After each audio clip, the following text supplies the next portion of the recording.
আসসালামু আলাইকুম এভরিওয়ান। চলেন একটা অলস দিন কাটাই। সো এখন সকাল 11টা বাজে, তারপরও বাহিরে এত অন্ধকার। সো আমি আমার চাটা বানিয়ে নিলাম।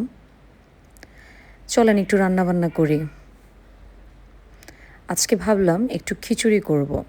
বৃষ্টির সাথে খিচুড়ির কম্বিনেশনটা যা লাগে।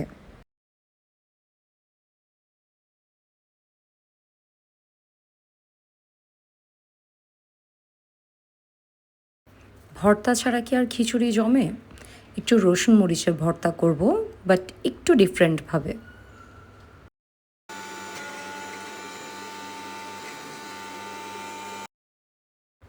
এই তো আমার ভর্তা রেডি হয়ে গেছে, জাস্ট একটু লবণ আর তেল মিশিয়ে নিলাম। পটল কেটে সেটা বেসনে চুবিয়ে একটু মচমচে করে ভেজে নিব। খিচুড়ির সাথে পটল ভাজা অনেক মজা লাগে। সেই সাথে আমি আরেক চুলায় বেগুন ভাজাও করে নিব।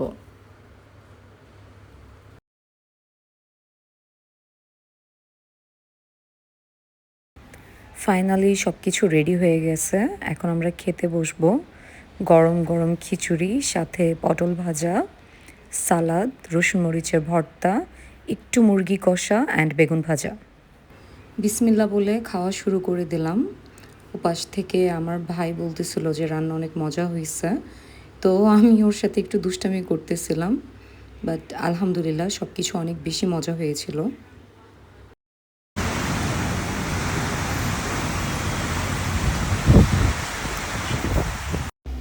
মাত্র সন্ধ্যা 7টা বাজতেছে আর লোডশেডিং শুরু হয়ে গেছে। আমাদের এই বাসায় জেনারেটর নাই, সো আমরা অন্ধকারে বসে বসে আড্ডা দিচ্ছিলাম। ফাইনালি 2 ঘন্টা পর কারেন্ট আসলো। এখন আমরা একটু চা নাস্তা করব। এই তো ছিল আমার আজকের অলস দিন। সবাই ভালো থাকবেন। আল্লাহ হাফেজ।